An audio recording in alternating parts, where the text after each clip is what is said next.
semi-finals, the only time they've managed to win both legs of a knockout tie against Real Madrid.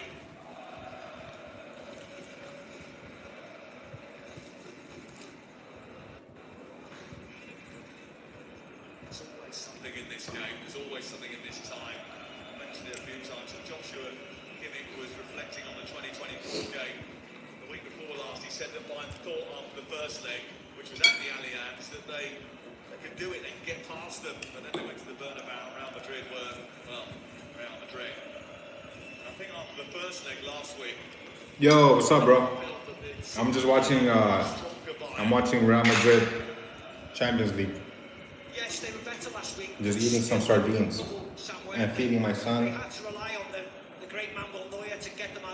Just eating and watching the game. So the threat is always there from the front two of Madrid, and it's how you deal with them. And tonight they haven't dealt with them. To a certain extent, they didn't deal with them last week. And there's always that fear when it comes to Real Madrid and Bayern Munich, because Bayern Munich's been half. Where are you in the world? Where are you? Where do you? Everything's good, man. Where are you? What? I think you're in the States or you're in Europe. I think you said you were in Europe, right?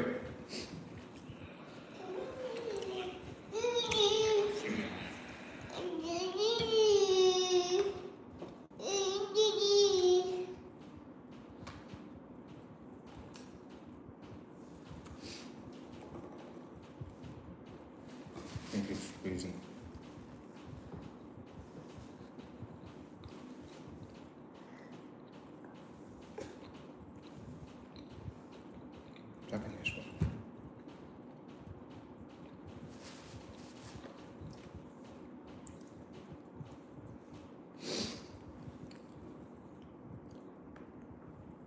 Yeah, Europe. What? You're what? France? I think you said France. Or maybe I'm mistaken.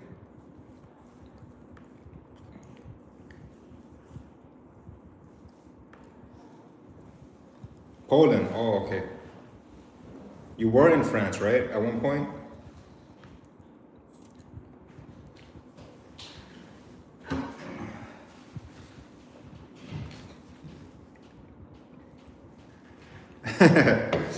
Yeah, I know, man.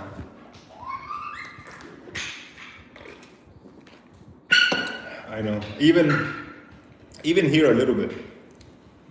Even in Salvador, a little bit. Not a lot. But you know, you kind of have to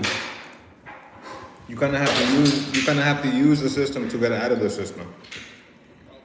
That's kind of the way it goes. Unless you live in like one of these tribes, like in the, you know, huh? The soup? Okay. I'm doing a live, YouTube live. What is that? Wait. Oh. I got a lot of stuff going on right now. I'm eating, watching the game. I'm watching my son. Because I'm in my office and I have so many things in my office that he can touch. But he has fun here, so I let him come in here when I'm not working, like right now. Just eating.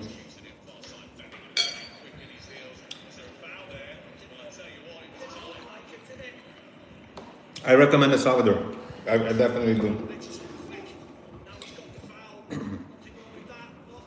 When you're ready, let me know. I'll help you out.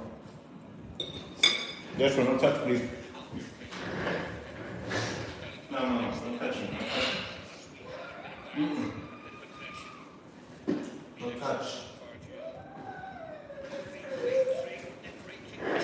Yeah, let me know when you do and I'll give you a hand.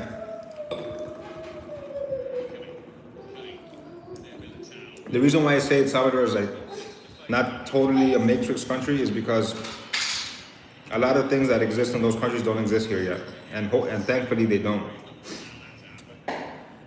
Like when you buy a property here, it's your property, like you own it.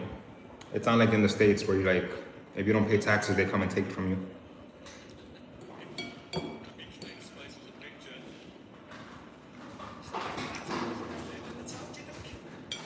You watch football, soccer, or no?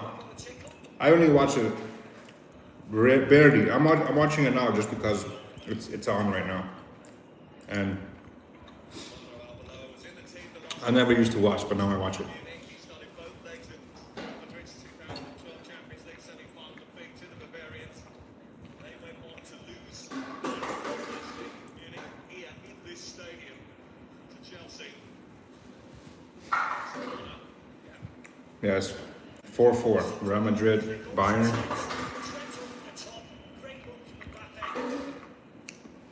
I thought Bayern was gonna win the whole thing, but we'll see.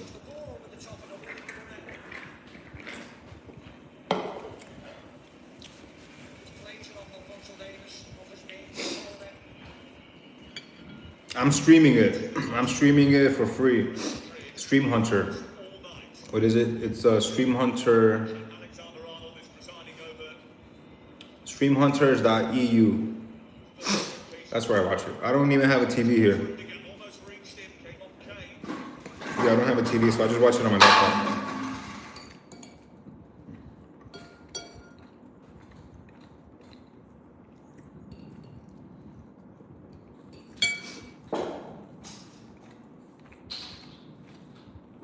It's a good game, though. Good game, 2-3. But I just started watching it now because I was on a phone call. It lasted like an hour.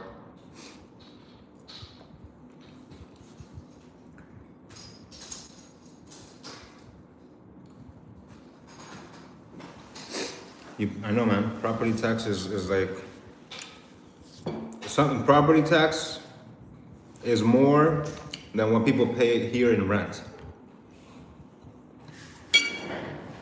No touch. No touch. Don't touch. Property tax in some places are like $2,000 a month, $1,000 a month, and that's like you can get a nice condo in the San Salvador for like $800, $1,000. It depends, but that's gonna change though. Prices are gonna go up, of course. It's not gonna stay this low for a long time.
Starts touching everything.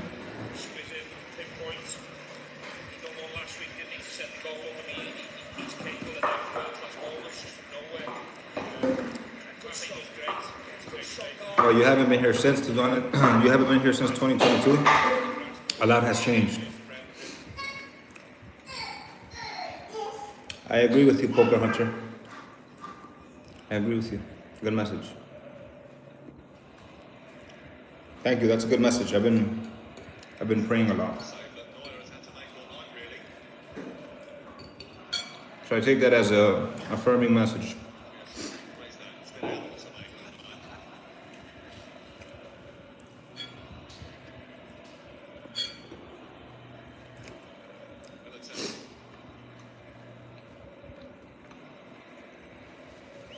But there are other nice beaches out here.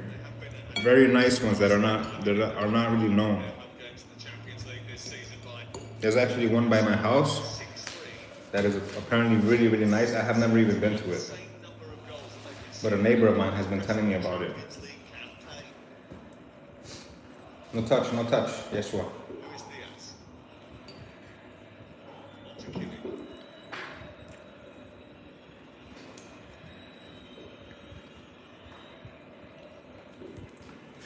Okay, that's dangerous. Don't do that.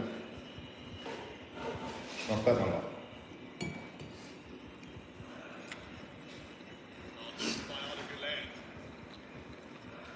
and it's lucky that Kimmich was in close attendance. More space for Alphonso Davis. Running up to Trent Alexander-Arnold. He was helped out by Raheem Diaz and across comes. Yeah, he needs help out there. Just look at Pavlovic there, Maka just staying back, see, just doing the 2v1 on the back, you know, whether the instructions come from the side. I think once Alphonso Davis goes, Stephen, he needs to be there, doesn't he? Good Madrid move yet again. He just had him taken off his toes, but he did manage to beat Raheem Diaz, who in turn It's a good game. out towards Kylian Mbappe. Vinicius Junior is trying to make a move in the centre. Mbappe's gone past Jonathan Wow. Tah. He's trying to go through the 6-yard box. It goes behind and away for another corner. Mbappe's a beast. Dangerous play to see, isn't it? Having speed of body shape and step over and movements.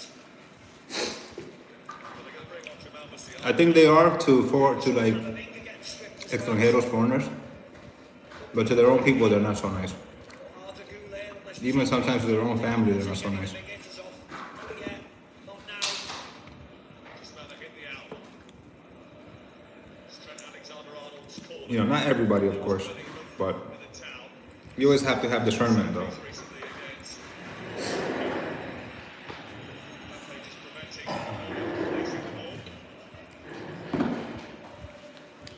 Man line. Put the ball there. That was serious trouble for Raudovic. The other flag has gone up, but I think that was Luis Diaz. Here comes the change. Musiala comes on and off Serge Gnabry. Musiala hits a new landmark tonight. 50 appearances in the Champions League at the age of just 23 years and 48 days.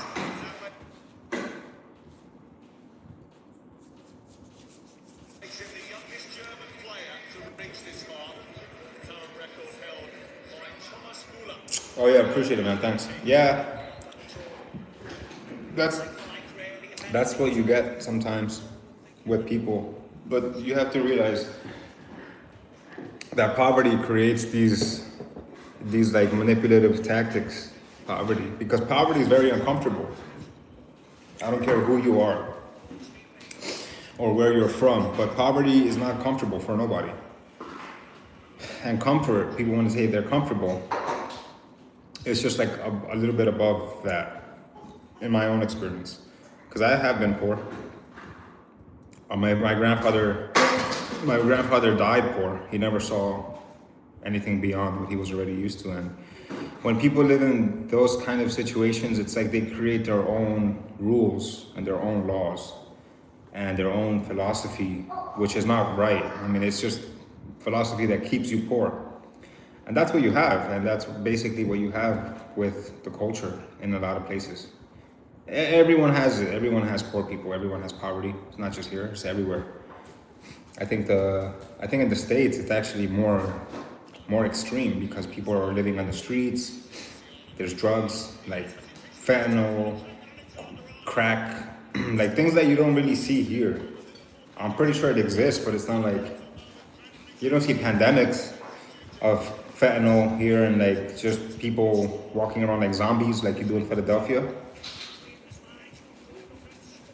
So a lot of people have the misconception too, like people in the States, they have the misconception that this is a poor country, we're poor here, and then they say GDP, like all of a sudden they become an economist, but there's more poverty in the United States, and obviously yes, it's a bigger country, it's a larger landmass, but we're just talking about poverty.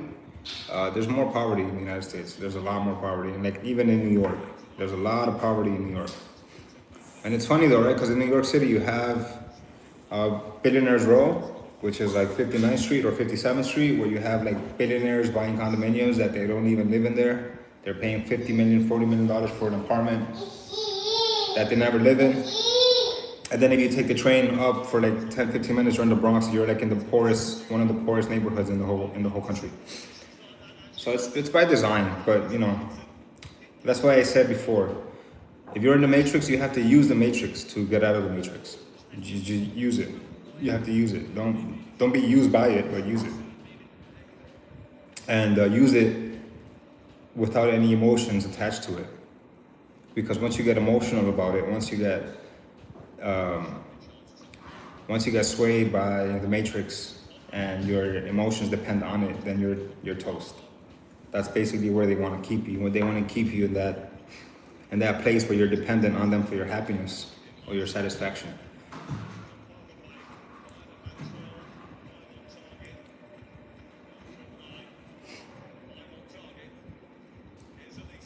Yeah, I know. That's what I'm saying. It's people are. I think it's just a program, though. It's like it's just marketing. I think like people think America and Europe are like first world. Everything is, advanced, and then everywhere else, Latin America is third world and poor. It's not really. It's not really like that. That's not really true. There's poor and rich everywhere. There's poor and rich in Europe, poor and rich in El Salvador. But the extremes of poverty are worse in the United States than they are here. Because here, okay, you have people living in sheet metal houses.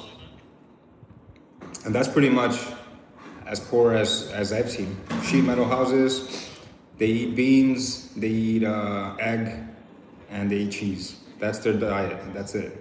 Coca-Cola. That's poverty here, but in the States, poverty is like crack, drugs, homelessness, it's just different. Yeah, it's just different.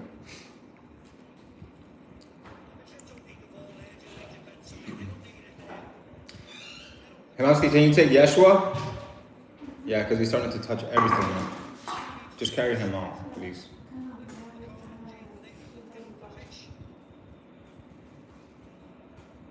Is the aircon on? Okay, remember the bedroom, the bedroom and the door.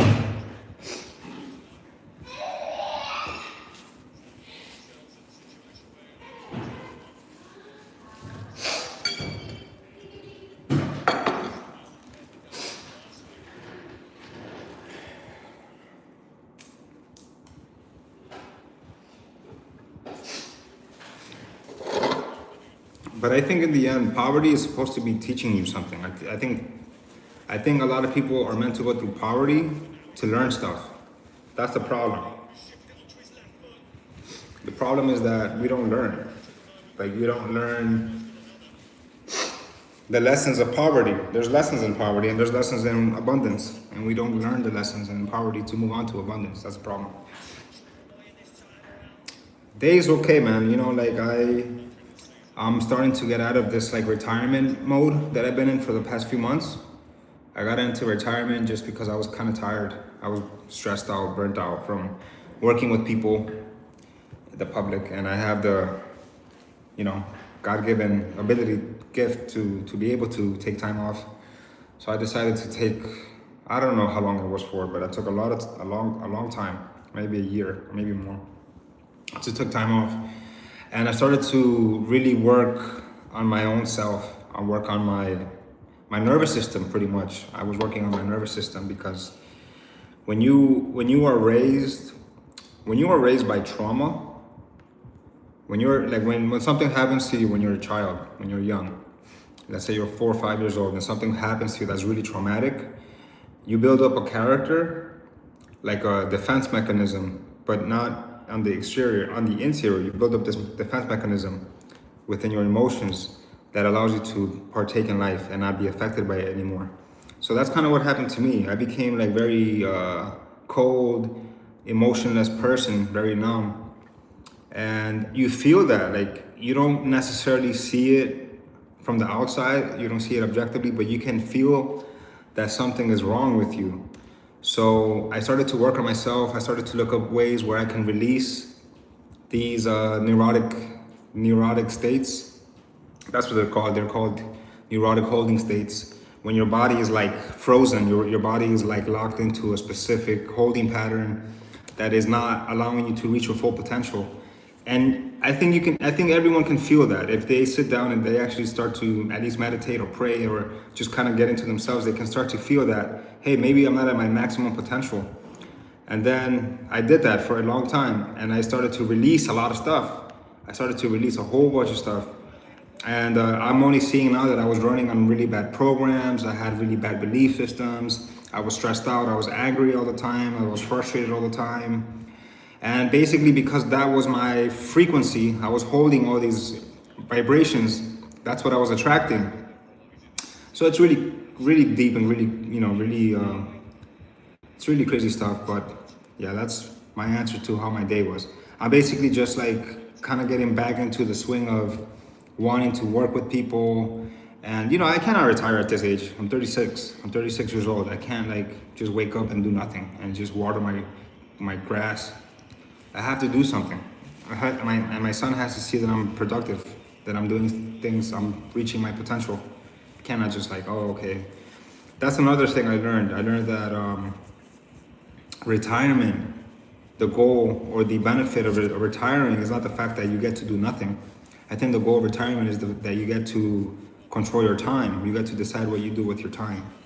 And that's what I learned. I learned that now at my age, that time is the true asset, because with time you can do whatever you want. You could have all the money in the world, but what if you're like 95 years old? Can't do much, so yeah, you learn a lot when you don't do much. You learn a lot when you're like not doing much of anything. And that's kind of what I've been going through. But I'm ready to get back into it. I'm actually going to release a few products, a few projects. I'm going to be announcing them soon on YouTube, so people could get involved if they want. If not, it's okay. But that's what I'm going to start doing. I'm starting to use YouTube now more as a platform for communication, just like being real, raw, organic with people. I'm not looking to like see like my videos. I don't even edit my videos. I just post them. Like, I don't think someone's gonna watch my videos because of my edits or because of how cool I make the videos or the sounds. That's not the type of people that I'm looking for anyway. I'm not, and that's not my goal. My goal is to make an impact, or to make at least make someone think about something. That's it. So for now I'm not editing my videos. I'm just kind of releasing what comes out.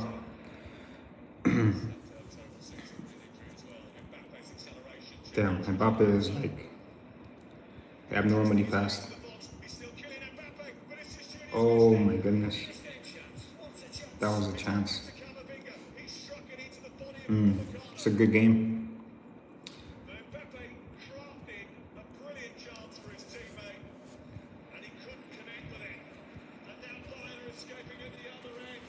Affirmations are good.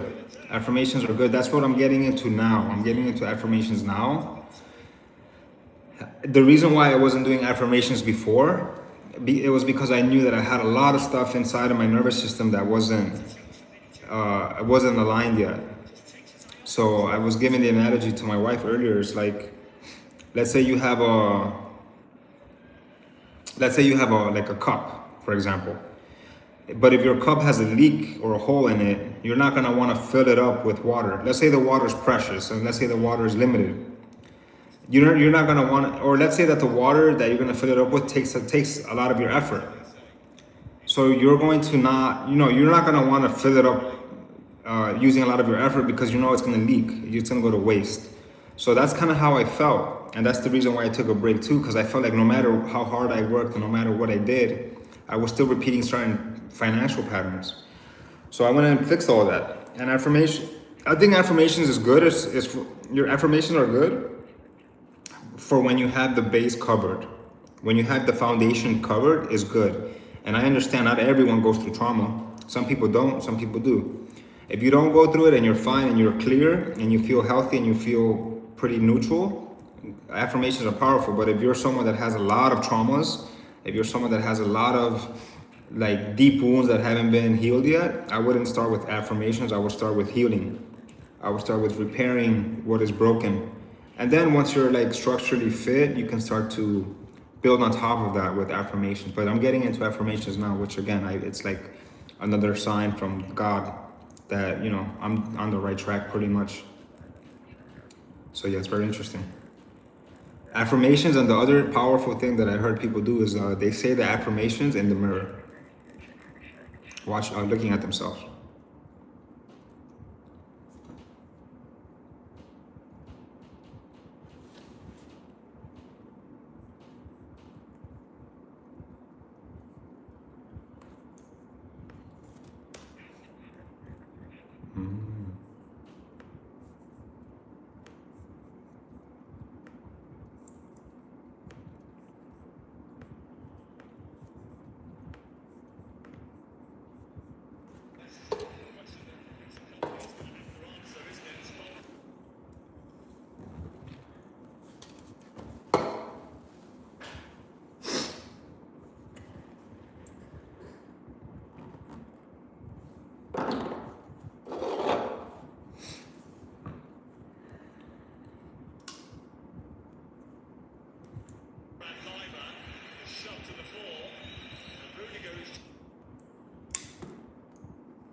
he has to go through tonight. He doesn't get the job right.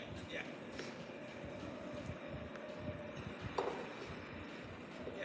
I think Vincent Company after last year was his experience year. Yeah, it is interesting. Learn what to do. I read, This year. I think 1 or 2 Joe Dispenza's books. I think I read, can't remember which ones I read, but I read 2 of them. 75 minutes. I think one was Becoming Supernatural. I think I have them there in my library, and the other one's I think it's Breaking the Habit of Being Yourself. But yeah, it's like really interesting stuff. How you can literally reprogram yourself. Yeah, it's crazy. The other guy that is known for that is I think what's his name is Jose Silva, the Silva method, and Joe Dispenza. Yeah, it's interesting. This is Harry Kane. 50 goals in the season so far.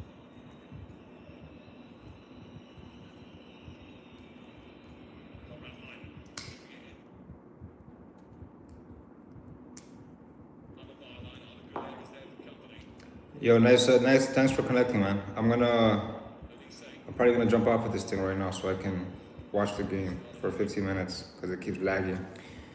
Yeah, the internet connection here is not the best. It's not like Starlink or anything that I have. I have like just the basic Salvadorian. At least it's fiber optic though, but it's not the greatest. Yeah, take care, brother. Talk to you soon. Thanks for watching the videos. Appreciate it.